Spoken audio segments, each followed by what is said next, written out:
Bienvenue dans cette nouvelle vidéo discussion où on va parler d'une mission que j'ai pu réaliser récemment auprès de Quant, le moteur de recherche français, dans le cadre du développement de la nouvelle version de leur interface de recherche. Donc j'ai travaillé avec une équipe sur la partie front-end et on s'est dit que ça pouvait être intéressant de partager avec vous l'expérience qu'on a pu avoir sur ce projet, aussi bien au niveau des problèmes techniques que de la partie organisation et travail en équipe et aussi des questions stratégiques. Pour l'occasion, je vous ai proposé de poser vos questions. Vous avez été plutôt nombreux à répondre sur Discord à cette question-là, et on va y répondre ensemble tout de suite. Donc d'abord, est-ce que tout le monde peut se présenter? Bonjour, je m'appelle Hugo Venturini, je suis le CTO de Quant. J'ai rejoint l'entreprise l'an dernier, au mois de mars, juste avant le premier confinement. Autant dire que ça a été sportif, mais somme toute, quand on voit l'atterrissage de Phoenix, je me dis que l'année a été sportive, mais néanmoins intéressante et avec de jolis résultats. Bonjour tout le monde, du coup Jordan Wapre, Product Owner sur la partie Search chez Quantcom, dont ce sera sujet en fait lors de ce meeting. Donc l'objectif de cette mission-là, c'est de huiler les rouages, d'accompagner les équipes pour produire les blocs, fonctionnalités et mener à bien le projet. Voilà. Bonjour, moi c'est Christophe Thor, je suis lead dev full stack, on va dire JS sur Quantcom. Je participais à Phoenix, un projet dont on m'a parlé, et je suis dans la société depuis 3 ans, à peu près 3-4 ans. Alors moi c'est Mickaël Kaczynski. Alors pour moi, je suis ingénieur aussi dans l'équipe AppSearch, donc c'est l'équipe qui s'occupe principalement des applications, et je suis aussi dans la société depuis un peu plus de 4 ans. Ok. Donc moi j'ai pu intervenir justement auprès de vous pour le développement de Phoenix, qui est la nouvelle version de l'interface front de recherche de Quant, et qui s'accompagne aussi d'un changement au côté back-end pour sortir les résultats. Est-ce qu'on peut parler un petit peu plus de cette refonte-là, savoir quels étaient les objectifs et le rôle de cette refonte? Je veux bien prendre le point, si tu veux. On avait fait tout un petit plan de migration au début où on avait listé un peu tous les objectifs, donc je voulais ressortir et du coup intervenir Mika et tout sur ça. Du coup, pour Phoenix, le premier point, c'était la maintenabilité. En gros, on avait une code base legacy assez vieillissante avec un framework un peu maison, des trucs pas très sexy. Et on s'est retrouvé à avoir plus beaucoup de développeurs qui maîtrisaient le bousin. Donc voilà, un des premiers objectifs, ça a été ça, de changer pour une nouvelle techno, un truc un peu plus sexy et d'être un peu plus maintenable. Ensuite, il y avait les perfs de l'application et tout ce qui était standardisation et tout autour de on va dire, introduire le système de composants pour pouvoir moduler un peu plus l'application. Il fallait que ce soit mobile first. C'était un des gros points aussi. Et un des gros points importants, c'était fédérer autour d'un projet coding friendly. J'ai pris la phrase telle quelle parce que c'est vraiment important et je pense que c'est un truc qu'on a bien réussi. C'est de trouver, vraiment donner envie aux développeurs de participer au projet et que les développeurs se sentent bien en fait dans la code base pour pouvoir mieux bosser tranquillement, quoi. Ok. D'autres personnes veulent rajouter des choses ou... Je prends le relais vraiment de Chris au côté code base user-friendly, developer-friendly. En effet, c'est qu'on a déjà eu quelques synergies avec d'autres teams de Quant pour justement qui utilisent dès maintenant les composants développés pour le projet Phoenix. Donc ça a déjà marché, ça marchera encore plus dans l'avenir. Mika, pardon. Effectivement, comme le disait Chris, la base, c'était avoir un code plus user-friendly, hein, vraiment intégrer tous les devs de Quant qui connaissaient la techno, mais même ceux qui connaissaient pas, et de les intégrer très très facilement dans nos projets. On voit qu'aujourd'hui, ça a très bien fonctionné parce qu'on travaille en permanence avec d'autres équipes de Quant qui viennent mettre les mains en plein milieu du projet, et il n'y a aucun souci pour eux à s'intégrer. Et c'était... on a essayé de faire en sorte en fait d'avoir quelque chose de très très très réutilisable et quelque chose qui est entre guillemets aussi à la mode, non pas parce qu'on veut absolument mettre des technos à la mode, mais se dire on vit avec son temps, et les stacks legacy telles qu'elles étaient devenaient de plus en plus dures à maintenir, mais en plus on trouvait pas forcément beaucoup de choses sur le net les concernant, et je pense qu'avec les technos qui sont utilisés aujourd'hui, ça va permettre aujourd'hui de suivre un peu tout ce qui se fait. Si on a des problèmes, on a des communautés derrière, et ça c'est assez sympa quoi dans ce nouveau projet. En effet, les points importants quand les projets grandissent, on a une tendance toujours au moins une fois dans le projet à patcher en se disant qu'on va revenir dessus. Et ces verrues-là, en fait, elles gangrènent le reste du code, et c'est valable dans tous les projets, malgré tous les efforts qu'on peut faire. Il est important occasionnellement de se poser la question, est-ce que c'est pas le moment d'en refaire une partie? Alors ça a un coût, c'est pas toujours le coût qu'on est prêt à payer, il s'avère juste qu'aujourd'hui, pour Quant, c'était le bon moment, donc on a pu le faire. D'accord. Justement, au niveau des technos utilisés, quels ont été les choix à faire et qu'est-ce qui a pesé dans la balance? Est-ce qu'on peut déjà rappeler un petit peu quelles technologies étaient peut-être là avant et quelles sont les technologies qui sont maintenant? Alors moi, je veux bien prendre le point parce que justement, c'était ça qui était primordial pour la décision. C'est qu'on avait un legacy et tout au début, quand on est parti sur le projet, quand on a un projet qui marche, on veut pas tout casser d'un coup et le remplacer. Donc la base, ça a été de dire comment on peut faire pour maintenir la stack legacy à l'intérieur d'une nouvelle stack et petit à petit de la faire évoluer. Donc au départ, on a choisi de travailler. Alors, concrètement, je vais aller très vite sur le front. On a pris les technos React et Node.js au niveau back-end. Mais tout ça a été travaillé à la base depuis un moment parce que ça n'a pas été décidé le jour J en disant ça y est, on part sur cette techno. Ça a été plein de suites de petits POC dans les coins, dans le soir, les week-ends, les trucs pour savoir si ça pouvait marcher, si ça pouvait s'intercaler à l'intérieur avec ce gros mastodonte qui était notre stack legacy. Et on a dû faire beaucoup d'essais avant d'arriver à quelque chose de concluant. Et on a choisi ces technos, mais peut-être que je vais laisser aussi la parole à Chris ou à Hugo, mais en tout cas nous on a choisi pas forcément parce que React est la meilleure, mais parce que en tout cas elle correspondait à notre besoin. Et il y avait des choses qu'on n'aimait pas forcément sur les autres technos, mais voilà, c'est pas rédhibitoire aujourd'hui. Le projet qui a été construit, le but, c'est de dire demain il y a quelque chose de nouveau qui sort, quelque chose de mieux, quelque chose qui nous correspond plus, ou voire même quelque chose qu'on veut produire nous-mêmes. Eh ben, on pourra l'intégrer au fur et à mesure et on ne devra pas tout changer, quoi. Ok. Ouais, clairement. Et par exemple, justement, le fait de devoir maintenir le legacy et la nouvelle structure en même temps, c'est quelque chose qu'on a voulu faire au début, qu'on a fait un moment. Et puis à un moment, on s'est dit stop, on part sur du full neuf parce que on s'est dit que ça irait peut-être plus vite comme ça. Mais du coup, d'avoir cette contrainte au début, on s'est dit on part sur quelque chose de totalement custom. C'est pour ça qu'on a refait des comptes Webpack from scratch, Babel, etc. Vraiment, on n'a pas pris quelque chose qui existe comme Next ou le CRA, Create React App de Facebook, parce qu'on avait besoin d'avoir la main, en fait, d'être libre sur les choix qu'on veut faire et se dire bon, là, on veut intégrer un truc, là, on va intégrer un autre. Donc voilà, on choisit d'être libre. Et voilà, c'est pour ça qu'on est parti là-dessus. On a aussi exploré vite fait la piste des autres technos, parce qu'il n'y avait pas que React, il y avait Vue, il y avait Svelte qui venait de sortir. Et on s'est posé la question avec tous les devs de l'équipe, on va dire. Et au final, on a choisi React parce que déjà, on avait les compétences dessus, Mika et moi. On avait déjà 2 ans de projet sur Quant Music en React, donc c'était déjà un plus. Et puis surtout, c'était le moment où il y avait plein d'applis React qui sortaient. Il y avait Facebook qui venait de refaire sa nouvelle version en full React, avec plein de trucs cool. Je crois qu'il y a Netflix qui est en React, et il y a Disney Plus qui venait de sortir qui est en React aussi.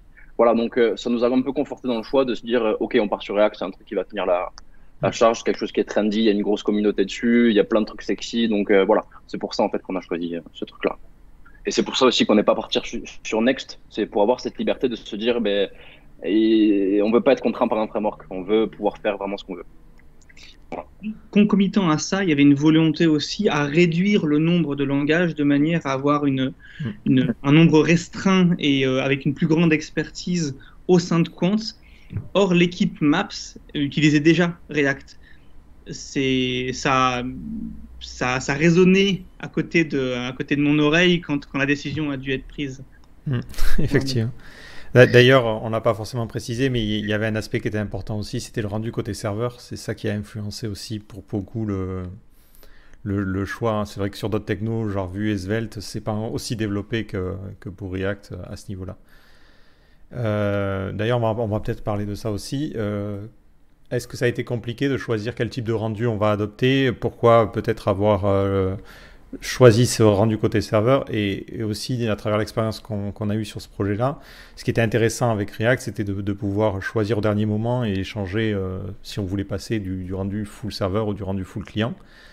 Est-ce que ça a posé des problématiques en termes d'organisation?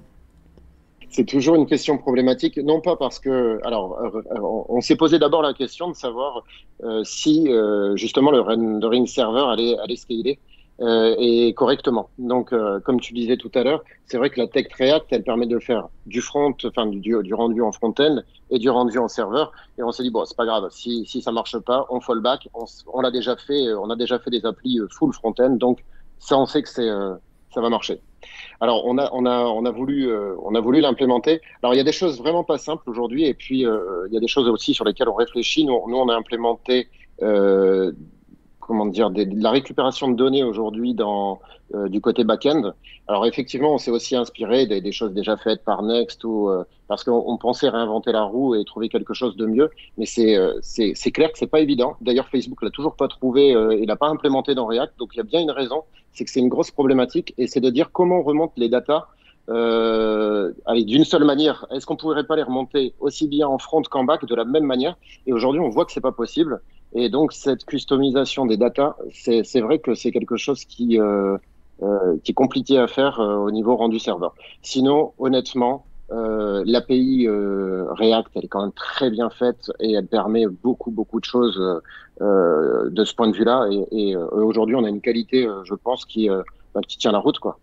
Clairement, pour les solutions data, d'ailleurs, parlant de Facebook, ils ont sorti une petite brique. Il y a une vidéo d'ailleurs dessus sur leur blog qui a été faite il y a un an, je crois, qui parlait de React et Relay en même temps. Et c'est un peu la façon qu'ils ont trouvé, eux, avec React, Relay et GraphQL, de pouvoir mixer comment je rends mes data, enfin comment je stocke ce que je veux, ce que mon composant a besoin comme data à côté, tout ensemble pour dire voilà, moi j'ai besoin de ça, moi j'ai besoin de ça. Et ça avait l'air sympa, mais nous, on n'a pas pu s'intégrer là-dedans parce que déjà, on n'avait pas assez de recul dessus. Mais c'est une des pistes qu'ils proposent. Mais voilà, comme dit Mika, c'est encore flou quand même. On a trouvé un truc qui marche. C'est pas parfait, mais ça marche. Ça marche, ça a le mérite de marcher. Ouais.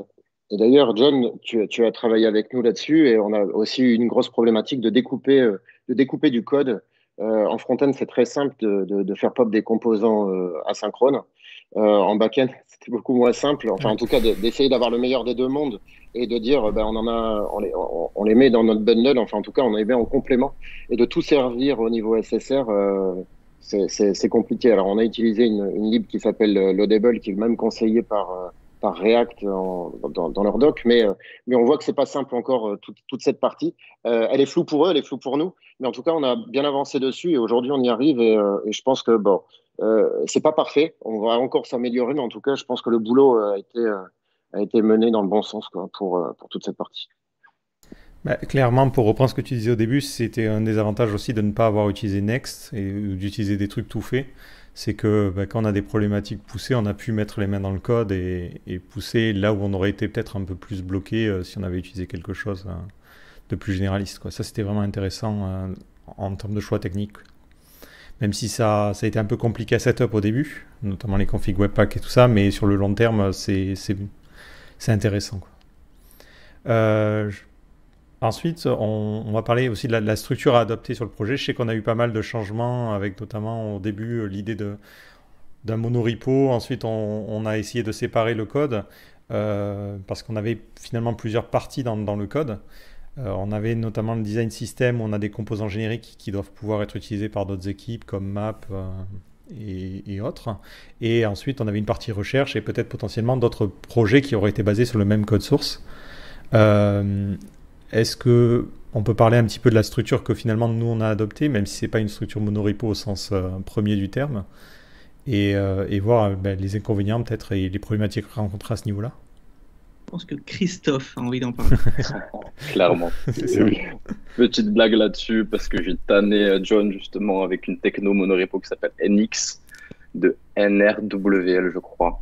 Voilà, c'est pour ça que j'en parle. Alors oui, effectivement, dans le projet, on va dire qu'il y a trois grandes parties. Il y a la partie app, donc vraiment c'est l'app qui tourne. d'app qui tourne, qui utilise des composants.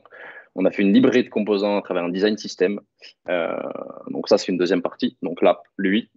Et une troisième partie qui sont tout ce qui est modules, on appelle ça, c'est les IA, les instant answers. C'est vraiment les petits blocs de réponse qu'on a, par exemple, quand on tape une personnalité connue, le bloc Wikipédia qui sort, ou un bloc de news, des choses comme ça. Voilà, vraiment plein de modules.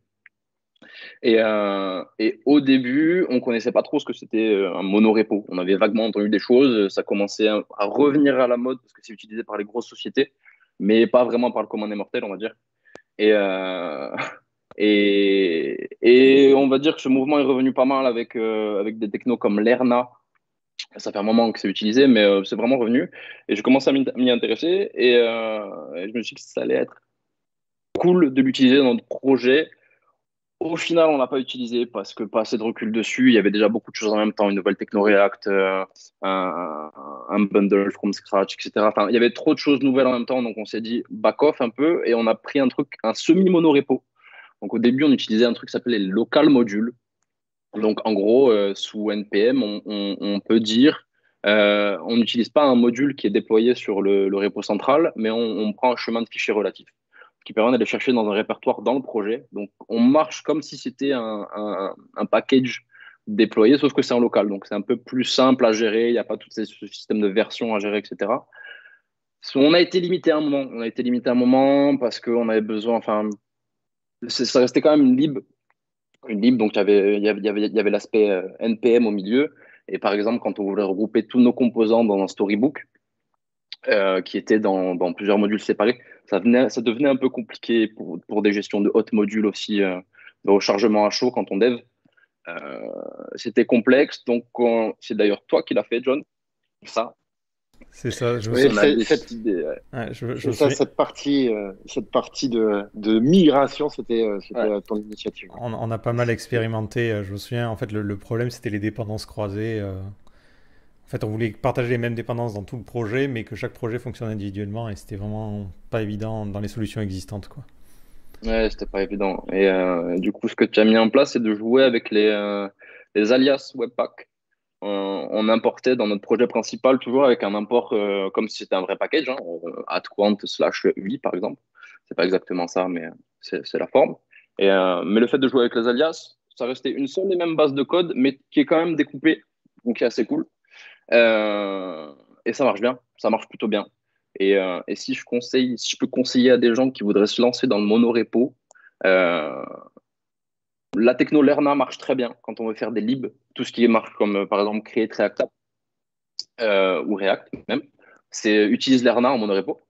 Ça marche très bien, mais dès qu'on fait intervenir des apps, il y a le fameux NX que je parlais au début, qui a l'air assez jeune, mais qui commence un peu à prendre en maturité, qui a l'air de bien marcher. Je ne l'ai pas vraiment testé, mais qui a l'air vraiment de proposer des choses intéressantes. Donc ça peut être cool, clairement. Et si je peux juste rebondir sur une partie qui est pas vraiment tech finalement, mais ce découpage aussi implique qu'aujourd'hui, pour faire notre app, on est parti de complètement quelque chose de différent par rapport à avant. C'est-à-dire qu'on a vraiment pris des composants, un design system et des choses comme ça, et on a vraiment bâti quasiment toute cette stack avant. Et alors, c'est pas très long, mais en tout cas, moi, j'ai un gros conseil à faire. Si je ne m'abuse, on a dû mettre entre 15 jours et un mois de stabilisation à peu près pour faire cette lib de composants complète.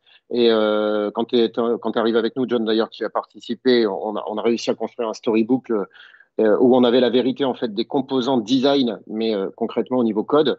Et ça c'est super important. Donc, de découper cette partie, de l'avoir non pas mis et intégré directement dans l'app, bah, ça permet aussi à d'autres équipes, s'ils veulent, de pouvoir le récupérer à terme.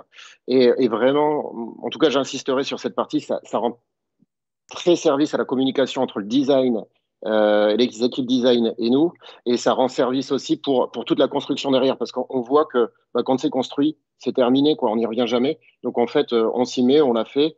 On était voilà, le projet il a démarré comme ça, et puis on a vu, hein, on s'est cherché au départ, mais dès qu'on les avait, les composants, bah, ils évoluent. Bien sûr, ils évoluent au fil du temps dans l'app, mais en tout cas, ça va très très très vite après pour monter des pages et du code. Et ça, c'est vraiment une victoire, je pense, d'avoir séparé ce code, et on l'avait pas forcément fait avant de cette manière, mais là, en tout cas, on l'a bien exploité. En fait, là, ouais, tu sautes un peu sur la question suivante, qui était comment se passe la communication avec l'équipe design, en fait, avec l'autre équipe. Et c'est vrai que donc, cette équipe-là a travaillé sur les maquettes, mais chaque maquette n'était pas pensée de manière individuelle. Il y avait ce côté design system. Et du coup, c'était vraiment super pratique pour le projet parce qu'on créait tous les composants qu'on mettait dans cette librairie et après, on pouvait les réutiliser et c'était vraiment, vraiment pratique à ce niveau-là. Du coup, on va Juste pour rester vite fait sur le monorepo, pour ceux qui se poseraient vraiment une question de pourquoi un monorepo, parce que c'est vrai que quand on voit le concept de base et qu'on est habitué au repo Git, on se demande mais pourquoi on veut tout mettre au même endroit en fait. Ça a l'air pas perf, enfin bref, plein de contraintes. Ce qui est bien avec ça, c'est que justement on a tout au même endroit. On est dev, je travaille sur l'app, je veux modifier lui parce qu'il manque une props ou il manque une couleur ou quelque chose, je vais directement dans le code. Et je fais une seule pull request ou merge request qui contient mes modifications sur le projet UI et sur l'app. Et tout part en même temps, c'est atomique. Et en fait, c'est ça qui est intéressant, c'est que tout devient simple, on va dire. Ça implique d'autres complexités sur la gestion de la CI et des choses comme ça. Mais le vrai intérêt du monorepo, c'est ça. Vraiment. Ce qui intéresse, parce que le point que ça soulève, c'est aussi du coup quelle est la politique dans l'entreprise d'accès au code de vertical dans lequel on n'a pas forcément une interaction directe. Peut-être même la question qui est posée, c'est par rapport au secret intergroupe dans l'entreprise. Tout à l'heure, on a évoqué les gens des grandes entreprises, je pense à Apple, dans lequel il est de notoriété publique que tout est très segmenté et que les gens découvrent certains des produits pendant ça s'appelle le WDC, la grande conférence de révélation des produits Apple, alors que dans des entreprises telles que Facebook, il y a 2 repos, un pour tout le web. Quand j'en suis parti, il y avait 1 million de fichiers, ça fait gros, et un repo avec tout le reste, et tout le monde a accès à tout, et toute l'entreprise partage l'intégralité de l'information, sauf dans des cas qui, pour des raisons légales, interdisent le partage d'informations, qui sont 2 façons très différentes de gérer en fait la communication dans l'entreprise. Et je pense que le passage au monorepo, au-delà de simplement back-end, front-end, mais si on commence à mettre toute l'intégralité d'une certaine IP de l'entreprise, pose la question de la culture qu'on a envie de pousser dans l'entreprise. Ok. Alors, j'aimerais faire une petite anecdote pour chacun sur les problématiques rencontrées. Est-ce que vous vous souvenez d'un moment vraiment compliqué sur le projet, des choses où on s'est un peu cassé la tête? Si, ouais, moi j'en aurais une. Chris. C'est tout ce qui est télémétrie et monitoring. Je regroupe un peu les deux parce que j'ai pris ces 2 sujets-là. Et pour ceux qui ne savent pas, la télémétrie, c'est en gros comment remonter des stats sur comment les utilisateurs utilisent notre produit, quel bouton a été cliqué, quel élément a été affiché, etc. Et mettre ça en place, en tout cas avec le legacy qu'on avait, on poussait des events dans un Kibana. Donc exactement dans un Elasticsearch, mais on visualisait par un Kibana. Et on avait tout un legacy à supporter au niveau des logs parce que on mesure que les métriques de monétisation, etc. soient bonnes par rapport à ces logs-là. Il y avait une certaine structure à respecter. Et pour remettre en place cette structure de champ, c'est plein de champs. Un champ, par exemple, je suis sur un contexte de on page dans un composant search bar sur un bouton loop. Quand on arrive sur une app React qui est totalement modulaire, où tout est découpé en plein de petits composants, on n'est plus sur un gros bloc, on est plein de petits composants vraiment séparés dans un fichier d'un autre. Et ben du coup, pour trimballer ce contexte d'un point à un autre et de faire en sorte que tout marche, c'était un enfer. C'était un enfer. On a réussi avec John, tu m'as beaucoup aidé là-dessus, à monter un truc qui commence à bien marcher là, mais c'est vraiment un gros bloc de code qui était pour moi une grosse problématique. Voilà. S'il y a des gens qui ont des meilleurs inputs là-dessus dans ta communauté, donnez-les-moi, vraiment, s'il vous plaît. Et un autre aspect, c'était sur le monitoring. Là, c'était sur monitoring. Comment, en gros, mon app fonctionne en prod. Est-ce que j'ai des erreurs qui pop, voilà. Surtout sur des apps web. Ça, on va en reparler juste après, justement, avec l'aspect côté back-end. Ok, ça va. Eh bien, on en parlera après, alors. Ça va. Ouais. Alors pour moi, En tout cas, je retiens 2 choses, mais il y en a certainement d'autres. John aussi, où tu m'as filé des coups de main, ou Chris m'a filé des coups de main, où on s'est arraché la tête. Alors, moi, me souviens quand même de tout ce passage. Effectivement, pour moi, la conf webpack du départ, parce que quand j'ai fait le guide push init, c'était quelque chose d'assez fou. Hein. Faut être honnête. Toute la conf était refaite de zéro. On partait from scratch quasiment. Hein. Bien sûr, on avait un Node.js, on avait du React, mais bon, il a fallu le construire. Deuxièmement, je retiendrai d'avoir fait arriver peut-être la gestion d'erreurs très tard, alors qu'on avait beaucoup bâti l'application et qu'on se rende compte que d'un coup, React, l'erreur boundary, ça marche pas en SSR. Et il faut tout traiter du côté back-end également et finalement, c'est pas simple. Donc, en tout cas, pour les gens qui démarrent un projet, gérez vos erreurs dès le départ avant de commencer à faire quelque chose qui marche. Gérez tout ce qui marche pas. C'est beaucoup plus facile après. Et puis, j'ai envie de dire, la SERP, ça a été un défi, notre web SERP, parce qu'aujourd'hui, on voulait vraiment qu'elle soit pas statique. On voulait que ça soit quelque chose d'auto-généré finalement par les informations API. Et je pense que le défi a été relevé. On a quelque chose de dynamique. Toute cette page peut être construite intégralement par l'API. Et ça, je crois que c'était un des plus gros boulots. On s'est quand même arraché la tête pour faire fonctionner les IA, découper les blocs, les faire fonctionner et serveurs et clients. Enfin, voilà, c'est tout ça. Pour moi, je retiens de ces choses-là. Mais en tout cas, même si ça a été des gros trucs durs, je pense qu'on s'est la victoire fait que bon, voilà, on peut considérer qu'on s'y est bien amusé, quoi. Ouais, ce qui a été vraiment pertinent dans ça, c'est qu'à chaque fois qu'on a eu des gros blocages comme ça, on a toujours fait des confs pour se mettre d'accord, que chacun parfois fasse des proof of concept et apporte son petit input pour arriver à quelque chose. Parce que des fois, on arrive, on a l'impression que notre idée elle est super, et puis en fait, en pratique, c'est pas du tout. Je sais que sur le monitoring, enfin sur le logging et tout, on avait fait plein de versions, et finalement, on a pris un peu de tout le monde, quoi. Jordan, aussi au niveau de la gestion de l'équipe, est-ce qu'il y a eu des moments plus difficiles que d'autres ou... Si je parle d'anecdotes, en fait, c'est même un peu au-delà de l'équipe, peut-être qu'on pourrait y venir, mais c'est les côtés trade-off, donc côté pilotage ou livrable, release, en fait, on partait en effet d'un legacy qu'on a eu besoin parfois de maintenir, parce que c'était en prod et qu'il fallait quand même que ça tourne.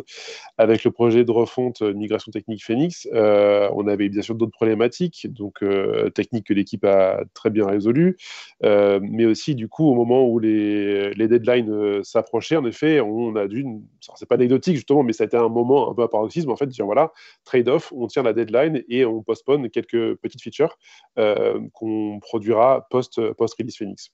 Donc là, c'est plutôt sur un côté drive de release. Après, avec les équipes, l'avantage qu'on a eu, c'est quand même une proximité, donc d'avoir un PO intégré à l'équipe. Donc ça, c'est idéal pour le passage d'informations, non pas passe-plat, mais du coup de le liant avec le copil, l'équipe managériale et la direction. Par des points de synchro quotidien, les daily, hein, vous les connaissez tous. Je pense que c'était l'incontournable et c'est en plus indispensable.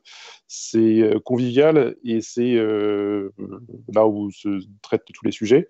On a même du coup reproduit ce même principe de copil pour des décisions plutôt en effet leadership team ou management. À la fin, voilà, en approchant la deadline de la release de Phoenix.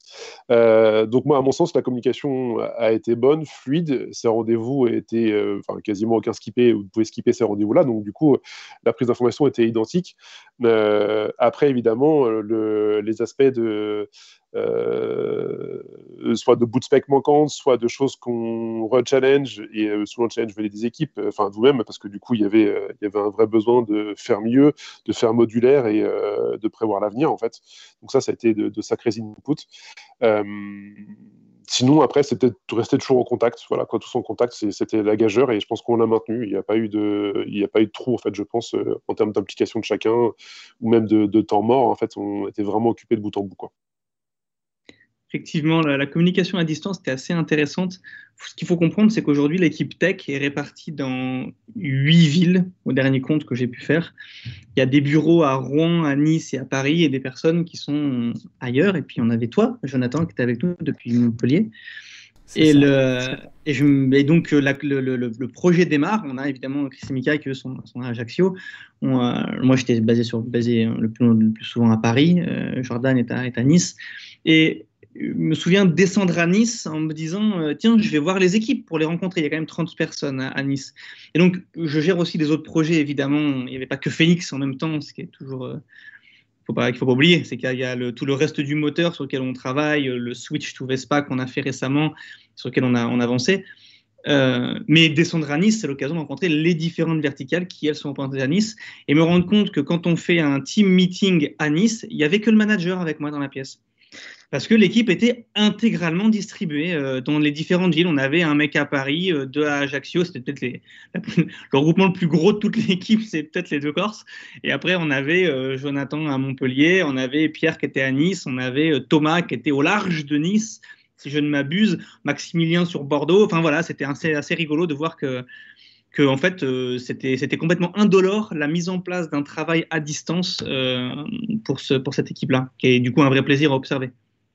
Ouais, clairement, ça s'était super bien passé avec le reste de l'équipe et même à la communication avec les autres équipes. Justement, on a sauté un petit peu le sujet, mais avec l'équipe design, finalement, on n'a pas eu forcément d'interaction liée directement, c'est-à-dire que ce n'était pas nous qui allons poser des questions design, c'était des équipes un peu séparées, mais la communication fonctionnait plutôt bien, quoi. C'était bien morcelé à ce niveau-là. En effet, même les outils asynchrones, on bosse beaucoup sur des commentaires sur nos outils et donc ça permet de faciliter même des questions-réponses asynchrones sous les 24-48 heures. C'est des délais qui étaient complètement tenables pour chacun et voilà, donc non, ça s'est bien déroulé. Tu l'as vécu, John, donc oui. Alors juste pour continuer légèrement sur la partie technique, on a évoqué rapidement tout à l'heure la partie serveur, justement. Donc ça utilise React pour la partie front, on utilise aussi React pour la partie génération de contenu, et maintenant il faut mettre ça en ligne. Donc Quant, c'est quand même une grosse application. Donc est-ce qu'on peut reparler de comment on a monitoré les choses, parce qu'on ne peut pas directement mettre en ligne et puis voir. Et il a fallu monitorer pour être capable de voir comment ça se comporte mais justement aussi comment c'est déployé. Je veux bien prendre la partie monitoring, parce que j'ai beaucoup travaillé dessus avec les autres équipes. C'est principalement les équipes CI et Infra qui travaillent dessus, mais je faisais l'interface en fait avec notre équipe. Pour le monitoring, on utilise déjà pour les serveurs, on utilise Prometheus. Prometheus, il permet la collecte d'informations sur le serveur, la RAM, le CPU, le nombre de requêtes. Par exemple, si on est sur un Nginx, le nombre d'erreurs 500, des choses comme ça. Sur du React, ça va être le lag sur l'event loop, des choses comme ça, des choses très techniques. Prometheus envoie ça, est une base de données en time series, collecte les données et on les visualise par un Grafana pour avoir des beaux dashs avec des beaux graphes, etc. pour monitorer notre prod. Donc ça, c'est vraiment la partie serveur pour vérifier que tout se passe bien, on va dire, à bas niveau. Et puis après, Ces serveurs, c'est quoi? C'est des machines? On est sur du cloud? Alors, on est sur des machines, on est sur du bare metal, on a nos propres data centers. Et Hugo, tu me coupes si je dis des bêtises. On est sur du Kubernetes. Alors, Phoenix, justement, est un des premiers projets. C'est pas le premier, mais c'est un des premiers projets à être déployé sur K8s, Kubernetes. Et on va dire que c'était celui à plus fort trafic, on va dire. Donc, ça a été un challenge, ça aussi, au niveau du déploiement. C'est une grosse problématique qu'on a pu régler. Donc, on est sur du K8s. Et pour faire l'archi générale, on est en front. Donc, quand je parle en front, c'est vraiment la requête du navigateur vers nous. On passe par un HAProxy. Un HAProxy permet de faire gérer le DNS, faire le load balancing, etc. Et surtout gérer la pseudonymisation des données. Donc, ça veut enlever l'IP. Et l'anti-spam. Et l'anti-spam. Et plein de choses. Il fait exactement plein de choses. C'est pas du tout ma partie, c'est plus la team Infra qui s'occupe de ça. Mais en gros, ça fait plein de choses. Puis ensuite, on est envoyé sur un K8s, un Kubernetes. Et dans ce Kubernetes, du coup, on a tous nos pods. C'est comme ça qu'on peut scaler notre application, justement. C'est dès qu'on a du trafic qui augmente, on rajoute un pod avec nos containers qui augmentent.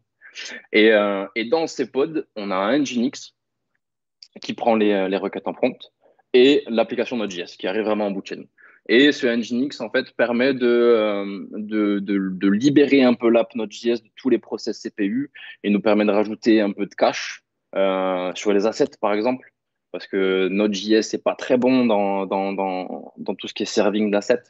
Ça permet, par exemple, la compression gzip, voilà, plein de choses comme ça. Et voilà, nos serveurs ressemblent à ça. Quelqu'un m'a des inputs dessus, peut-être?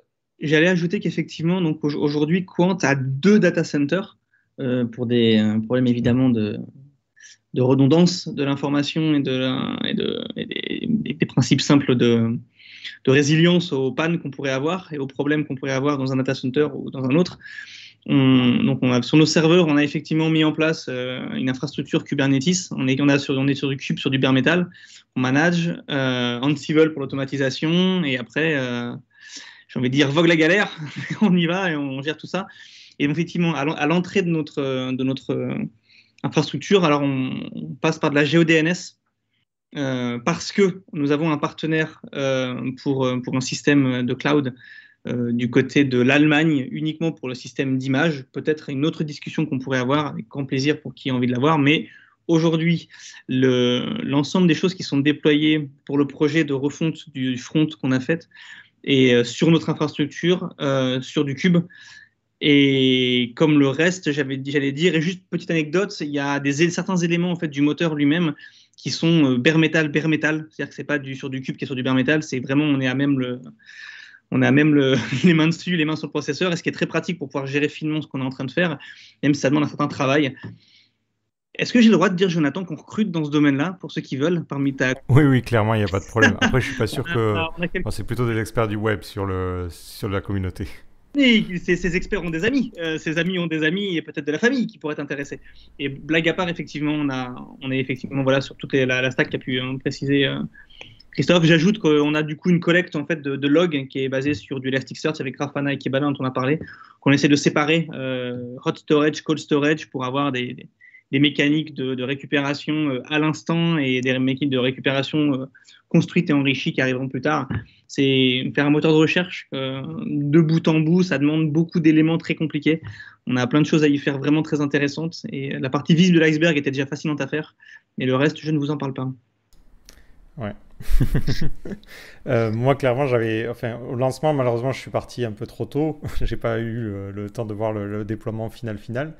Est-ce qu'on peut reparler justement de cette stratégie avec le déploiement progressif et de voir comment on fait pour évaluer parce que c'est difficile, on peut pas savoir avant d'avoir mis totalement en ligne si ça va fonctionner. Donc comment on peut prévoir ce genre de déploiement? Alors, juste un truc, moi j'ai juste une anecdote dessus, c'est que c'est vrai qu'on l'a fait en Canary Deployment et donc vraiment c'était au compte-gouttes au départ. On avait choisi certains pays volontairement où on avait moins d'utilisateurs, etc., pour voir si tout pouvait scaler progressivement. Et on s'ennuyait devant nos dashs sur ces premiers déploiements parce que l'app ne bougeait pas. Elle était très, très, très bien, quoi, en bonne forme, etc. Et là où on panique un peu plus, c'est quand on commence à déployer beaucoup plus gros et que là par contre, on se rend compte que nos dashs sont plus en bleu, au beau fixe, sont pas en vert. Et là, effectivement, c'est la problématique de Cube, de nos apps, des choses. Voilà, comme disait Chris tout à l'heure, c'est l'application qui demande, enfin, qui est la plus sollicitée, en tout cas chez Quant aujourd'hui. Et le fait est que, voilà, on avait toute une nouvelle infrastructure en même temps. On avait Cube qui arrivait, on avait une nouvelle API, on avait un nouveau front. Et on avait du coup une nouvelle CI, on avait tout de nouveau. Et quand tout passe par là, c'est des fois compliqué quoi, d'entamer des chantiers aussi vastes d'un coup parce que effectivement, quand on commence à avoir des erreurs ou des choses comme ça, on sait pas trop d'où ça vient. Et c'est un peu ça, quoi. On doit beaucoup chercher, beaucoup explorer. Et heureusement que le monitoring était là et qu'on a pu voir un peu comment se comportaient nos apps. Mais j'ai envie de dire que même si on a eu quelques petits problèmes, on était confiant. En tout cas, moi, je suis d'un naturel confiant. Maintenant, effectivement, en tout cas, on était là pour trouver des solutions. Donc, t'es parti un peu tôt, c'est vrai, John. Mais j'ai envie de dire que le taf, il était fait avant, c'était joué. Alors, et je rajouterais juste une chose, on a beau faire les meilleurs tests de charge du monde et en faire des milliers, on avait tout testé. Voilà, l'app, elle se comporte jamais pareil avec un test de charge. Donc, voilà, On a vu la réalité après. Et je vais faire un rebond avec ce que tu disais précédemment, Mika, qui était de dire quand vous faites votre app, pensez à gérer les erreurs dès le début. Mais j'ai envie de dire, quand vous faites votre app, pensez à gérer les erreurs dans le code, mais dans l'infrastructure, essayez de prévoir. Et gérer les erreurs, c'est carrément gérer le fait qu'il y en aura, qu'on n'aura pas catché. Prévoyez du temps. C'est-à-dire qu'il y aura de l'impondérable, il y aura de la surprise. Quand vous gérez votre projet, au moment de la release, prévoyez une marge de manœuvre pour vous dire au pire, j'irai boire un café parce que j'aurai rien à faire plutôt que de dire je m'en mets ras la casquette. Et puis comme ça, s'il y a une erreur, bah, tant pis, je dormirai pas le soir, je dormirai pas le week-end, ça marchera pas.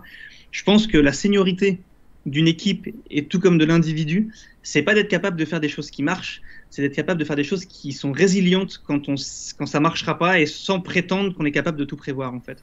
La vraie seniorité, elle est là, la vraie difficulté, elle est là. Et l'équipe, j'ai trouvé l'équipe bonne jusqu'au bout. On a essayé de travailler ensemble. Et en tout cas, de mon côté, c'est pour moi une très belle, un très beau travail d'équipe et une belle réussite. Et côté, pardon, je me permets de compléter, Hugo, Mika, côté produit aussi, on a très vite vu, en revenant sur le déploiement progressif, l'intérêt que ça représentait, hein, évidemment, de pouvoir éprouver à la fois, bien sûr, la stack technique, l'infrastructure, mais aussi le comportement avec trafic du coup des features. Donc ça, c'était vraiment un gros plus. Je pense qu'on a, comme vous dites, suivi pas à pas, vraiment derrière l'écran, les pas qu'on franchissait, les pays qu'on franchissait, le taux de trafic qu'on franchissait, pour atteindre en effet un 100% worldwide relativement successful avec des aléas qu'on a gérés, avec des solutions qu'on a trouvées. Et voilà, c'est en prod et avec la galère, comme dirait Hugo. Mais c'est positif. Quand vous faites quelque chose, ça a planté. Non, mais il faut pas arrêter. Qui a codé plus de 3 minutes le sait bien qu'à un moment donné, ça va planter. Enfin, point, c'est pas la peine de se mentir. La vraie force, c'est d'être capable d'être flexible et d'être capable de rebondir, en fait. Commencer à coder, c'est commencer par empiler de la dette technique. Voilà. Allez, je le fais un peu de manière un peu cynique, mais on y va, quoi. Il va falloir le gérer à un moment donné ou à un autre. Oui, ben en plus, c'est ce qu'on avait vu même sur le planning, la semaine juste avant, enfin le dernier sprint juste avant le déploiement, c'était un sprint où on se concentrait vraiment sur le déploiement. Il n'y avait pas vraiment de tâches à proprement parler, et soit on corrigeait des bugs, soit on essayait de gérer la mise en prod, et donc je trouve que ça a été plutôt tranquille au niveau de la mise en ligne par rapport à ce que j'ai pu faire sur d'autres boîtes où j'ai l'impression d'être sous l'eau, quoi. Tant mieux. Oui, le temps de convergence, c'est intéressant aussi. Je suis d'accord. Bref. Après, tout à l'heure, là, tu parlais donc de l'infrastructure, des serveurs et de la partie image pour l'Allemagne. Donc, la partie résultats de recherche, actuellement, elle est basée pour beaucoup sur Bing, sur les résultats de Bing. Est-ce que c'est un tremplin pour derrière aller vers de l'indépendance, ou c'est un partenariat qui va plutôt être installé sur la durée à ce niveau-là? C'est un tremplin. Ce qui est dur à évaluer, c'est combien de temps ça dure. Sur la durée, en tout cas sur une certaine durée. Quand je suis arrivé chez Quant l'an dernier, le premier regard qui m'a été porté a été en miroir des audits de l'année précédente de la CNIL, de l'ANSSI, des discussions avec la DINUM, donc Division interministérielle du numérique du gouvernement. La question qui est posée, c'est si Quant est le moteur de recherche par défaut du gouvernement, ce serait bien que ce soit un moteur souverain. On peut complètement entendre que d'un point de vue commercial, quelqu'un s'appuie d'abord sur des partenaires avant d'être complètement autonome. La grande question, c'est cette concession d'appui sur des partenaires, combien de temps est-ce qu'elle dure ? Le regard qui est porté par un certain nombre de nos utilisateurs ou non-utilisateurs est que ça dure depuis un peu trop longtemps. C'est quelque chose qu'on peut entendre. Je peux l'entendre, je n'ai pas de jugement à porter par rapport à ça. Le travail qui est fait aujourd'hui, c'est de faire gagner en qualité de manière à être capable de répondre à un plus grand nombre de queries jusqu'à une indépendance. Pouvoir donner un tempo d'avancée, c'est très compliqué, pour une raison qui est que la long tail du nombre de queries auxquelles il faut répondre est compliquée. On rentre dans des choses qui ne sont pas résolues, contrairement à ce que certains pourraient penser. Le traitement automatique des langages subtils et fins sans avoir accès à un historique des utilisateurs, c'est un problème compliqué à résoudre. C'est un pari qu'on fait chez Quant, mais on essaie d'y aller et on avance. L'idée est que quand la question nous arrive, quand la query nous arrive, on regarde si on peut répondre, et si on ne peut pas, on s'appuie sur notre partenaire.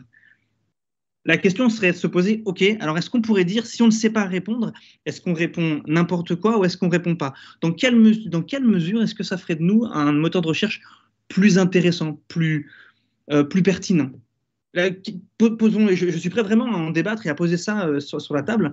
Aujourd'hui, on prend le parti de dire qu'on va faire la concession d'avoir un partenaire pour pouvoir répondre, parce que les gens ne viennent pas pour essayer de nous saluer et de dire bravo parce que le moteur souverain existe. Certains certes, et je les en remercie, mais la principale utilisation de Quant, c'est pour faire des recherches et d'avoir des réponses.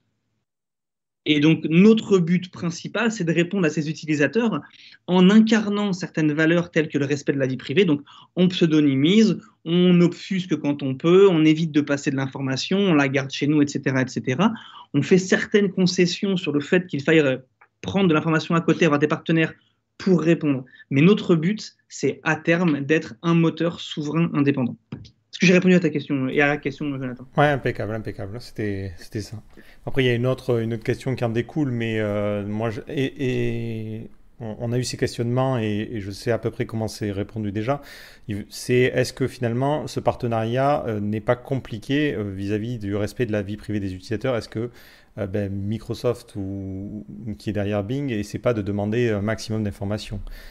Moi, je sais que ce qu'on envoie du coup à Bing est très très très limité. Donc c'est pas comme si quelqu'un utilisait Bing directement en fait. Utiliser une partie de l'index de Quant n'est pas la même chose. Aujourd'hui, effectivement, Bing propose des API de pseudonymisation qui sont d'ailleurs les mêmes qu'utilisent DuckDuckGo ou les autres métamoteurs qui décident de les utiliser. On peut soit utiliser en direct Bing et dire voilà, on donne tout, on récupère tout, et du coup la pertinence de Bing est à son maximum, soit on décide de diminuer la capacité d'identification des gens qui font une query, et du coup on diminue la potentielle pertinence en fait de Bing. Aujourd'hui, Microsoft travaille de manière serrée avec ses partenaires. On vient de passer 6 mois là de discussions toutes les semaines avec eux pour mettre au point une nouvelle façon de travailler. Ils voulaient introduire un système d'anti-spam pour éviter d'avoir des abus en fait de leur mécanique de paiement sur Bing Ads, et ils ont voulu que ce soit dans le respect de leurs partenaires et des valeurs qu'on voulait incarner. Quant a été le premier partenaire avec qui ils ont discuté. Pour d'autres avancées qu'ils font, on sait qu'ils partent d'abord avec d'autres partenaires qui sont plus avancés que nous, puis ensuite le proposent aux autres. En fait, Microsoft gère sa communauté de partenaires, j'ai envie de dire, comme bon leur semble, et le regard qu'on porte aujourd'hui, c'est qu'ils essayent de répondre et de respecter les valeurs qu'on essaie d'incarner. Mais ils ont aussi une logique commerciale qui peut-être rend schizophrène l'apparence que ça renvoie. Mais merci Jonathan de relever qu'effectivement, on fait de notre côté le maximum d'efforts pour qu'on ne puisse pas retracer inversement les utilisateurs, et que utiliser Quant, ça n'est pas utiliser Bing en direct. Ouais, voilà. Ok, impeccable pour la réponse. Du coup, je voudrais revenir maintenant sur le projet plus généralement. Moi, il y a une question Enfin, il y a quelque chose que je me demande, c'est comment on fait pour découper un projet pareil en fait. Se dire comment on évalue le temps que ça va prendre et comment on découpe les sprints et comment on fait en sorte que une équipe puisse travailler sur ça ensemble. Oui, tout à fait, John. Sur cette partie-là, en fait, alors du coup, le point de repère majeur, en fait, c'est qu'on partait d'un legacy. L'objectif, c'était quand même de migrer le legacy, donc ce que vous connaissiez comme Quantcom il y a encore quelques mois, vers le nouveau Quantcom avec un objectif différent, avec une refonte technique front et back-end. Donc en fait, ce legacy-là permettait de déterminer le scope fonctionnel du coup qu'on voulait atteindre.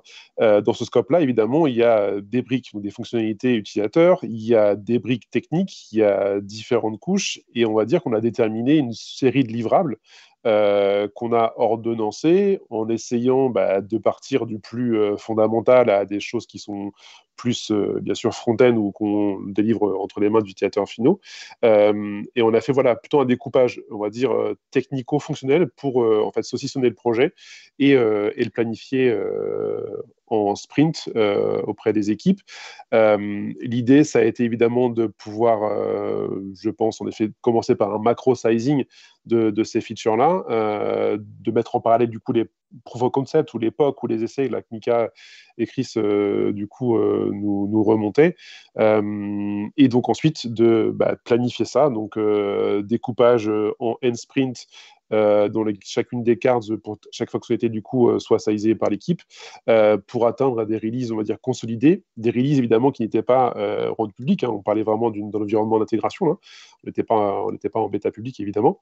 Et donc, du coup, voilà, on a programmé ça. Ça a mis tout le long du projet. On est sur plus d'un an et demi de projet. Et pour aboutir à quelque chose de consolidé et qu'on a pu, en bout de chaîne, sortir de manière progressive. Donc, pour répondre à tes questions, découpage plutôt technico-fonctionnel, des sprints dans lesquels à chaque fois on évaluait ou réévalue la charge, parce que du pareil, il y avait le macro sizing, mais à chaque fois on rechallengeait par rapport aux avancées techniques qui avaient pu être faites dans le sprint précédent, ou par rapport aux éclairages nouveaux en techno, parce que ça, sur plusieurs mois, les réflexions, les équipes, les cerveaux, ça gamberge quand même, donc ça parfois c'est rechallengé. Donc du coup, pour délivrer, l'objectif c'était de délivrer des features complètes, idéalement, des micro-features ou des ensembles plus gros, des epic features, pour être mis bout à bout et de former Quantcom. Donc voilà, c'était relativement, alors du coup, agile oui pour la méthodo, mais flexible aussi rendu par une équipe, sur une équipe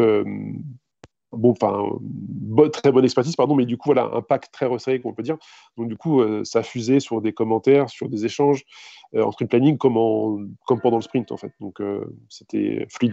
Voilà. Je sais qu'à plusieurs reprises, on a dû modifier certaines portées de tâches et on avait beaucoup donc les Scrum Poker qui permettent d'évaluer la taille des tâches à faire, effectivement, pour pouvoir affiner en fonction de la situation.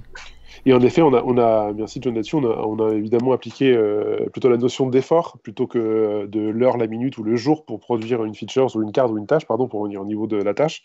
Et ça, en effet, ça a tout l'avantage que c'est pas mordicus en temps d'heure la feature doit être délivrée. En fait, c'est plutôt en effet un point d'effort, et c'est là où justement les équipes ou les équipiers un peu plus juniors du coup comprennent comment on estime plus finement une charge, comment justement on permet d'évaluer le travail à produire.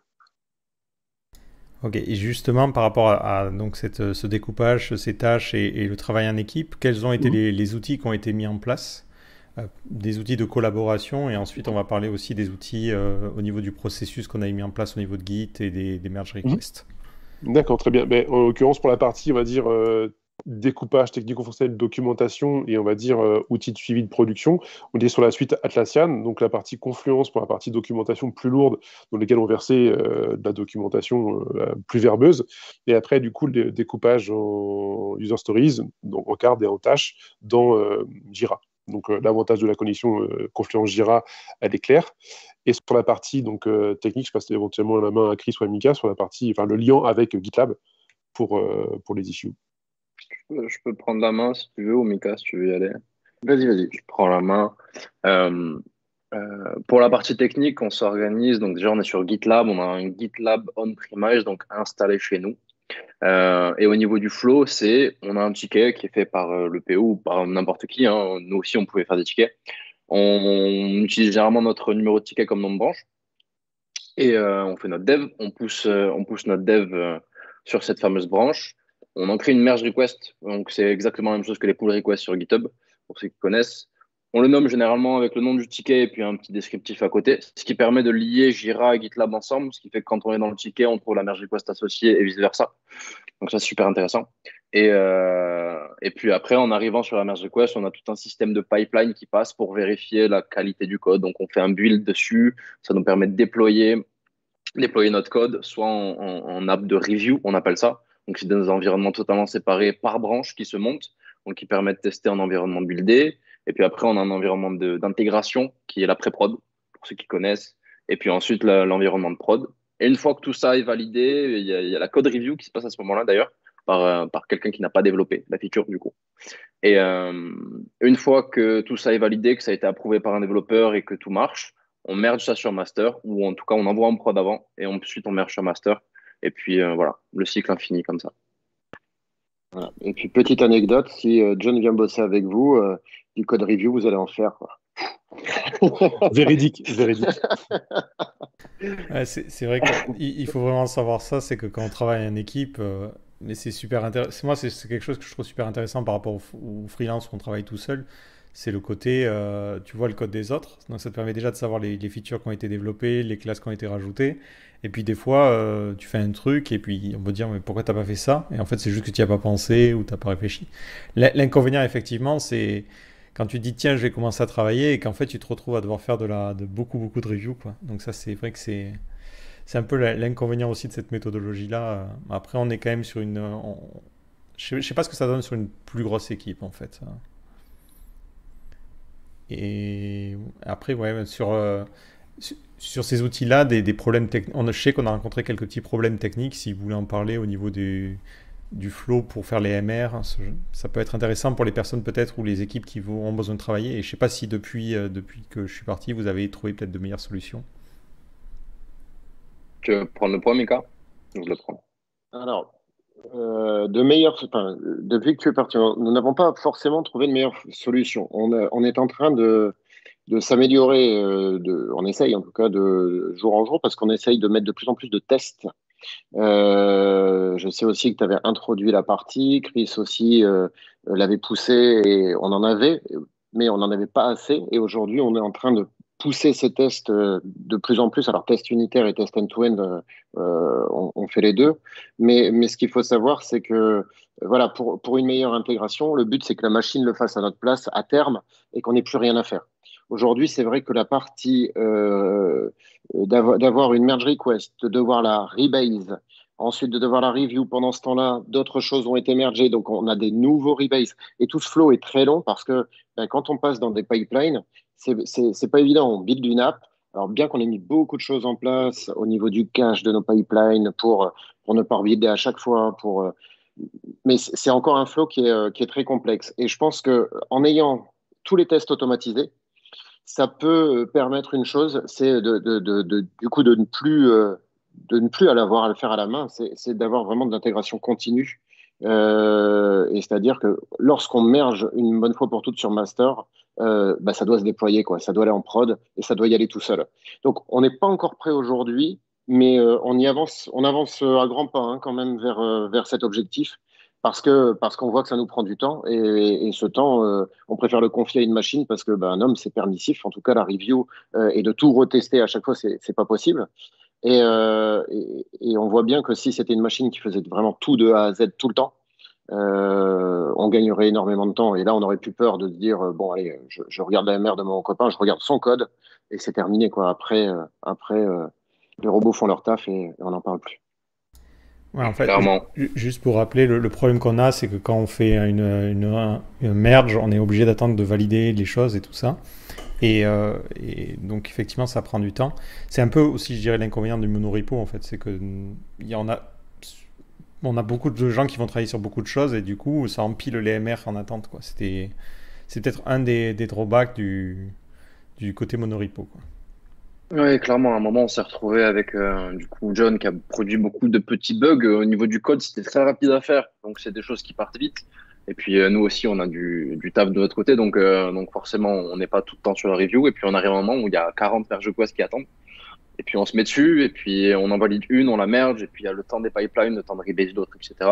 Et ce temps-là, on va dire, c'est une quinzaine de minutes peut-être, c'est pas beaucoup, mais sur un nombre important de MR, sur une dizaine de MR, ça commence à avoir du gros volume. Et effectivement, c'est ce process-là qu'il faut régler. Et c'est d'ailleurs pour ça que les grosses sociétés, tout ce qui est GAFA, tous ceux qui utilisent les monorepos à grande échelle, ont vraiment des équipes dédiées, en tout cas ce que j'ai vu dans les conférences, parce que je ne l'ai jamais vu en vrai, hein, j'ai vu des conférences là-dessus. À chaque fois, c'est des personnes dédiées à ça. C'est des dev tools, on va dire, qui sont dédiés à s'occuper des pipelines, d'accélérer le process, de faire que tout soit automatisé, qu'on aille vers du déploiement continu. Voilà, que tout le maximum, en tout cas, soit automatisé pour que on approuve sa part et puis on s'occupe plus de si c'est deploy, si c'est pas deploy, on rollback automatiquement, etc. Je te le confirme, Chris, effectivement. C'est le principe de Microsoft et de Facebook, en l'occurrence. C'est d'avoir des équipes dédiées au bien-être mental des développeurs. si je puis me permettre. C'est ça, c'est d'avoir des équipes effectivement type qu'on appellera DevTools qui vont s'occuper de l'ensemble du pipe, de créer les outils, les plugins de l'IDE ou des IDE utilisés en interne, de fluidifier l'ensemble et de fluidifier l'ensemble, et qu'effectivement tu fais git push. Et là, tu as, un système de monitoring qui te dit où ça en est, puis qui te dit où est-ce que c'est déployé, dans quel data center éventuellement. Ça peut aller assez loin comme dans les features de visualisation pour te mettre à l'aise avec ça. Effectivement. Ah, c'est une bonne nouvelle. Ça, c'est bien. Si on peut perdre moins de temps avec les outils, c'est toujours un peu l'objectif, que ce soit pour ça ou pour le reste. Moi, j'avais une question aussi pour Jordan. Comment ça s'est passé on en a parlé brièvement, mais les changements de spec, comment tu réagis à ce niveau-là ou quand nous, on t'annonce au niveau du développement, mais tiens, là, on réalise qu'on a pas mal de choses à faire et par exemple, je sais qu'à de nombreuses reprises, on a voulu faire des refactos ou passer du temps pour corriger des bugs. Comment tu fais pour aménager l'emploi du temps qui est déjà normalement serré en fait par rapport au sprint? Exactement, en effet, il est serré là-dessus. Alors, du coup, tout ce qui va vers un axe de qualité ou d'améliorer la qualité à l'instant T, ça se réfléchit toujours parce qu'en effet, on pense time to market, on pense roadmap du projet au global, mais clairement, déjà, on va dire la qualité principale, c'est l'écoute. Déjà d'être à l'écoute des équipes, qu'on s'écoute tous, en fait. Donc, c'est un premier niveau de compréhension. Je pense que la décision à chaud, parfois pas la meilleure.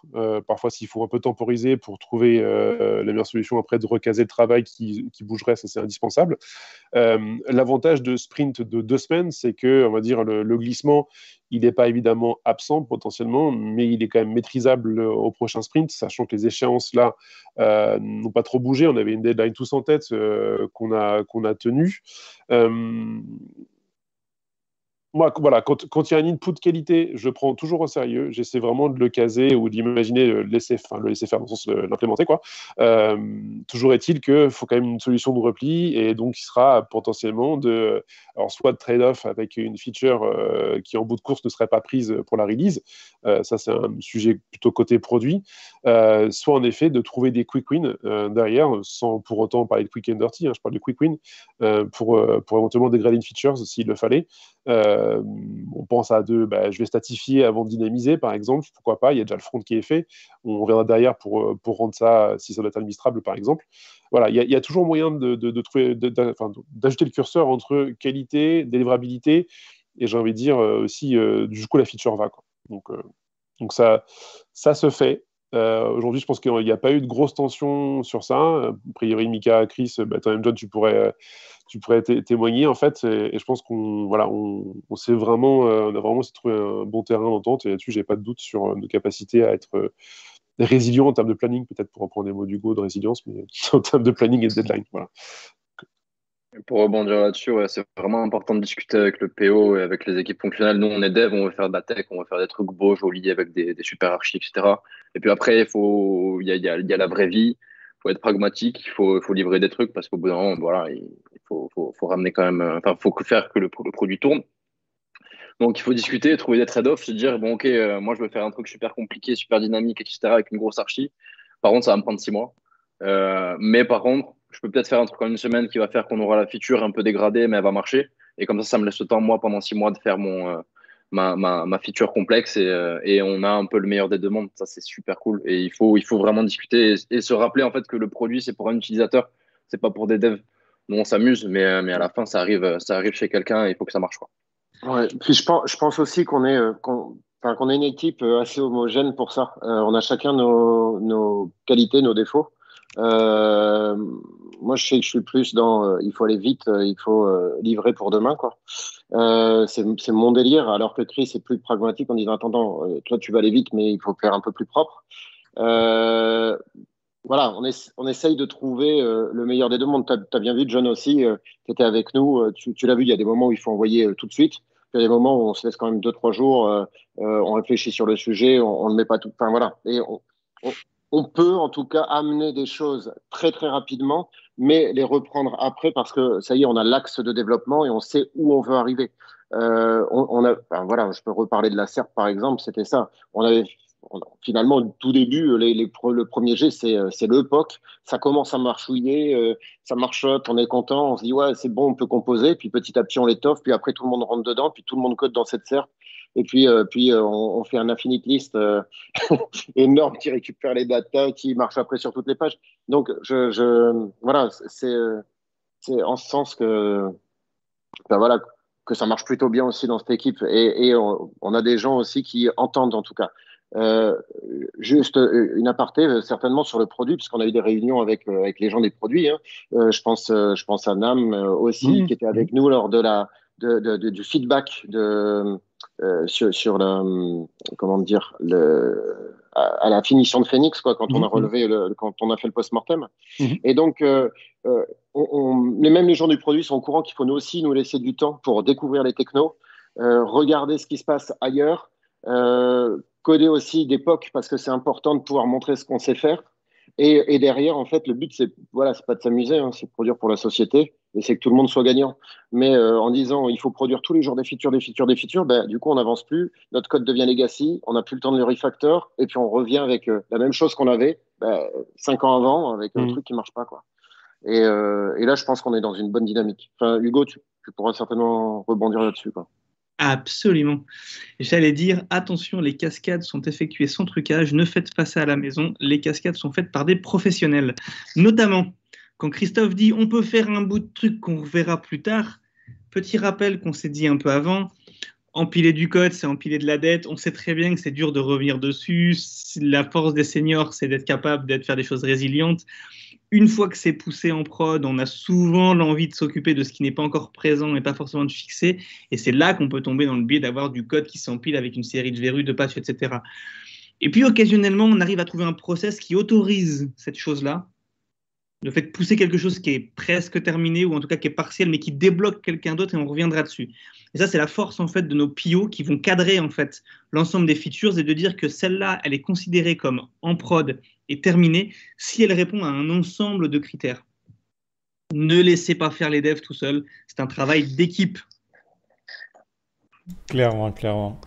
Ben, c'est surtout ce qui était cool, c'est si j'aurais un conseil à donner à des gens qui gèrent des équipes, c'est il faut pas mettre les trucs à ras en se disant effectivement on n'a pas le temps de poser la réflexion en fait. Si on doit tout le temps avancer, à aucun moment donné on aura le temps de prendre du recul et de se poser la question de est-ce qu'on fait les choses bien. Et on le sait même en tant que dev, on voit notre code il y a déjà un an, on a envie de tout changer. Donc c'est encore pire sur un projet qui continue de rouler parce qu'on n'a jamais le temps de faire ce retour en arrière et finalement la dette technique d'une personne, c'est la dette technique de toute l'équipe, quoi. Très bien dit. Bien dit. Et si on veut maximiser la qualité du code, en fait, l'astuce, en tout cas, qui fonctionne chez beaucoup de gens, c'est de maximiser la fierté de la MR qu'on est en train de proposer aux autres. Si on est fier de ce qu'on est en train de proposer, souvent, ça va être de qualité. Il faut se faire confiance et du coup, on minimise l'empilement de dettes techniques. Et ça marche bien. Soyez fiers de ce que vous faites et vous ferez des choses de meilleure qualité. Ouais, pas de MR avec un commentaire tout doux, changez ça plus tard, quoi. Exactement. Ce qui est intéressant aussi, c'est l'itératif. Le numéro d'un PO et de quelqu'un qui sera responsable avec son numéro de téléphone privé, pourquoi pas. Ce qui est intéressant aussi, c'est de penser à itérer. Par exemple, on a fait un code à un moment, on était peut-être un peu fatigué, un peu moins, voilà, fin de journée, on sait pas. On n'a pas de fin.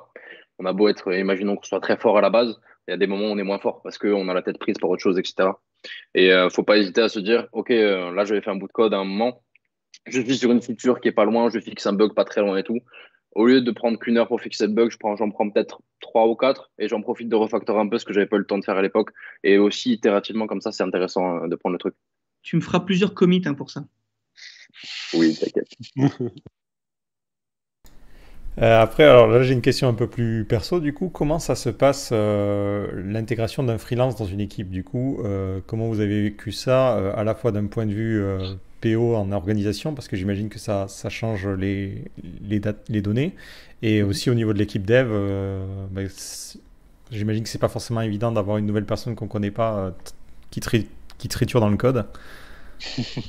Et aussi Hugo sur les décisions de prendre un freelance, d'avoir recours à un freelance par rapport à... Voilà, chacun a sa question. Vous d'abord. Côté PO, moi j'ai envie de dire, une fois passé du coup la friction de OK, créer tes accès, que tu accèdes à tout ce qu'il faut pour travailler convenablement, en fait, derrière, du moins avec toi, John, et avec nos collaborateurs aussi externes avec qui on a travaillé, on travaille, c'est relativement fluide. Généralement, en effet, en amont de tout ça, il y a un process, il y a évidemment des rencontres, des interviews, il y a des échanges. Je pense qu'au bout de chaîne, l'équipe rencontre, on va dire, le prochain interlocuteur qui va intégrer l'équipe. Donc rien que ça, en fait, c'est déjà orienté sur l'humain, l'intégration, et relativement en bout de chaîne, lorsque tu intègres l'équipe, c'est logiquement déjà joué d'avance pour être dans un contexte qui mène à travailler dans de bonnes conditions. Donc ça, c'est un premier point. Et en l'occurrence, oui, au moment, si on considère ça comme un renfort, à un moment donné, ça ne l'est plus parce que tu es intégré pleinement au projet, tu contribues, ton jus de cerveau, il est dans des lignes de code qui tournent actuellement sur le projet. Enfin, tout ça, c'est une espèce de symbiose. Je suis un peu loin dans l'analogie un peu, un peu surnaturelle, je sais pas.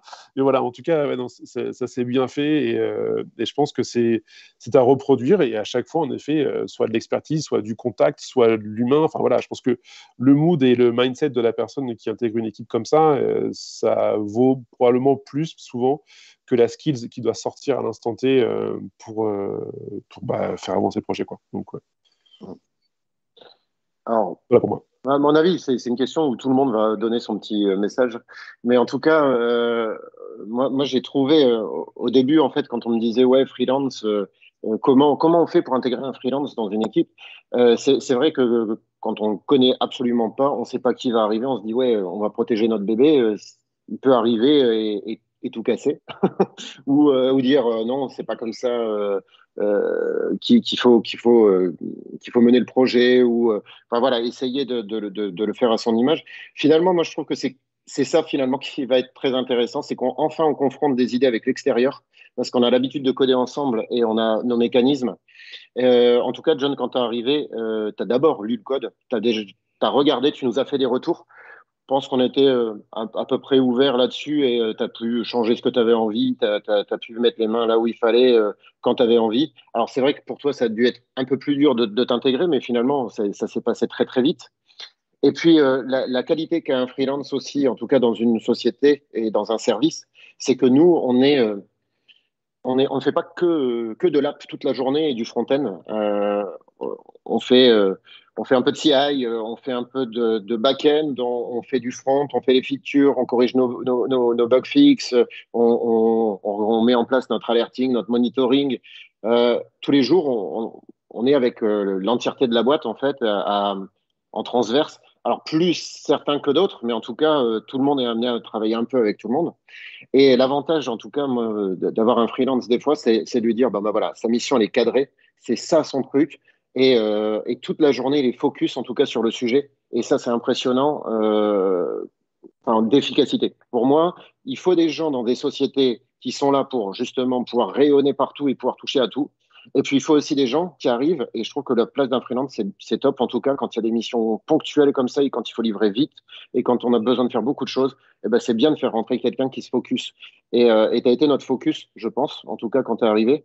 Et puis aussi, t'as été notre, je sais pas, notre adversaire un peu, c'est peut-être pas le mot adversaire, notre challenger, on va dire. Et Oui, ça, je trouve que ça a du très très bon dans une équipe. Tu nous as challengé sur les techs, tu nous as challengé sur plein de choses, et finalement, on a gardé la stack telle qu'elle était, mais tu nous as posé les questions, tu nous as challengé dessus aussi à l'entrée. Donc, ça permet de se remettre en question tout le temps, et je pense qu'on n'a pas fini de se remettre en question sur ce qu'on a fait, et ça permet justement, encore une fois, de ne pas avoir des verrues partout, comme disait Hugo, et de patcher à tire-larigot, quoi. On refait, on refait, mais notre app, elle continue de vivre, et même si un freelance intervient dedans, bah, le code, il est clean, quoi. Voilà. Clairement, je suis entièrement d'accord avec Lucas, j'ai pas grand-chose à rajouter, j'avoue, il a tout dit. Pour moi, c'est très très bien passé, l'intégration d'un freelance, et puis au final, on te connaissait déjà un peu, John, vu qu'on avait déjà vu tes vidéos, donc ça allait. D'ailleurs, c'était marrant, enfin, petite anecdote, j'ai appris à peu près à coder avec toi par tes vidéos, en tout cas pas appris, mais mes débuts, c'était avec tes vidéos, on va dire, et puis je me retrouve 3 ans après à travailler avec toi sur un projet, et c'était ultra cool, et effectivement, comme dit Mika, le fait, on bossait souvent en équipe à deux. On a commencé à deux le projet, puis après d'autres personnes sont arrivées. Mais du coup, une logique binaire, c'est soit tu as raison, soit j'ai raison. Mais du coup, on a forcément raison puisqu'on propose le truc. Du coup, le fait d'avoir une troisième personne, ça permet de dire non, ok, toi tu as raison, mais viens, on le fait comme ça, ou lui a raison, viens. Ça donne un troisième avis, ça permet de trancher, c'est ultra cool, surtout quand il y a quelqu'un qui arrive qui est déjà fort techniquement. Et comme a dit Jordan, je pense que ce qui est important, c'est le mindset. C'est prendre un freelance qui est ultra bon, qui est une super brute, mais qui s'entend pas du tout avec l'équipe. Je suis pas sûr que ce soit une bonne chose, puisque il va faire plein de choses, mais ça va faire des frictions avec l'équipe et puis ça va pas avancer, que ce soit un freelance ou quelqu'un d'autre, hein, vous me direz. Et donc le mindset est vraiment super important, qui s'intègre avec la culture, avec la manière dont les autres devs travaillent. C'est super important, je trouve, je pense. Voilà pour moi. Je rejoins ce qui a été dit par Jordan, Michael et Christophe. L'apport d'un freelance, c'est l'apport d'une expertise directement utilisable pour insuffler quelque chose au sein d'une équipe. Alors, il y a l'expertise évidente, React, citez-moi d'autres technologies. Puis il y a des expertises un peu moins tangibles peut-être, le travail à distance, la communication, la capacité de questionner des spécifications, de questionner un projet qu'on a. C'est un œil neuf qui est aussi apporté. Les freelances apportent, je pense, beaucoup aux entreprises sous cet angle-là. En tout cas, c'est la façon dont moi, j'ai une tendance à vouloir aller les chercher et les challenger eux-mêmes. Êtes-vous capable de vous dissoudre, de vous diluer dans une certaine culture d'entreprise? Ce qui veut dire que quand on rencontre des freelances pour les engager, non seulement il y a l'expertise technique, mais il y a aussi finalement la personnalité. On propose une certaine culture qui n'est pas la bonne pour tout le monde. Tout le monde n'est pas soluble dans la culture de Quant et ainsi va la vie. Et tout comme nous ne sommes pas tous capables d'intégrer tous les projets, tous les groupes de travail, des fois c'est un peu triste, mais ainsi va la vie. Et la force des freelances, c'est d'être capable d'avoir cette flexibilité tout en apportant un œil neuf pour essayer de déplacer un peu certaines forces et pour qu'on gagne en puissance, qu'on gagne en vitesse pour atteindre un vol de croisière. Un exemple typique, c'est le freelance qui vient au début d'un projet pour en profiter dans la foulée pour former les gens sur une certaine technologie. J'ai vu faire ça, par exemple, quand l'entreprise veut faire une application mobile, les gens se forment un peu, mais bon, voilà, c'est jamais forcément très rapide de se former. On prend 2-3 freelances experts, consultants externes, très aguerris au développement mobile, et c'est eux qui vont cadrer l'architecture au démarrage et former les gens. Et quand, au bout de quelques mois, les gens de l'entreprise, eux, ont atteint une certaine vitesse de croisière, les experts peuvent repartir Code Quantum style vers d'autres aventures, et voilà. Et c'est vachement bien. Ouais, clairement, ça permet de gagner en vélocité. Bon, après, côté freelance, c'est toujours difficile de rentrer dans un projet et puis de devoir quitter à un moment donné aussi. Il y a ce problème-là, quoi. Il y a de l'affect, dans le code, John. Hein, ouais, bien sûr. Ouais, on livre toujours un peu de soi quand on passe du temps et comme disait Jordan, du jus de cerveau à quelque chose. À un moment donné, on a beau être senior, se détacher, non, c'est pas moi, c'est mon travail, c'est pas moi, c'est mon code. Ouais, il y a toujours un petit peu de soi, un petit peu. Mais juste aussi pour rebondir, en même temps, on voit bien que dans des projets, on n'est pas non plus obligé d'être 200 ou de mettre des personnes supplémentaires pour d'un coup aller beaucoup plus vite ou des choses comme ça. Moi, je pense qu'il y a des tailles raisonnables à avoir d'équipe. Et comme disait Chris, il faut vraiment bien s'entendre, c'est principal. Et finalement, pas nombreux, on peut retourner des montagnes et on peut produire bien plus vite que des fois à 10 ou 15 ou 20. Et là, on l'a vu. Nous, on manquait un peu aussi, quand John est arrivé, de temps finalement, puisqu'on devait tout gérer. Puis c'était l'époque où on devait mettre en prod. On devait, à faire arriver les applications en intégration. Il y avait toute la CI, il y avait tout ça. Et John est arrivé à ce moment-là aussi en disant, mais viens nous donner un coup de fraîcheur, quoi, parce que nous, on est à droite, à gauche, on n'a pas le temps de tout coder. Et voilà, lui, il a pu se concentrer. Et finalement, on voit qu'on n'était pas très, très nombreux sur ce projet. Mais moi, aujourd'hui, je pense que c'est suffisant. Il n'y a pas besoin non plus, enfin, en tout cas, je le dis pour les gens qui nous regarderaient et qui sont dans des sociétés où il y aurait 20 personnes sur un front. Je pense que c'est certainement plus difficile que de bosser à 2 ou à 3. Et je pense qu'on produit même beaucoup plus vite à 3 qu'à 10. Quoi. Il faut de l'espace pour bouger les bras. Ouais, c'est ça. Et puis il faut qu'on tire tous dans la même direction. À 10, t'as plus moyen que les gens tirent sur les côtés aussi. Pour ceux qui se posent la question, on était 4 sur le front et 3 sur l'API. Et combien sur le design peut-être aussi Oui, bien sûr, les fonctions support après. Et après, effectivement, il y avait aussi l'infrastructure, la CI.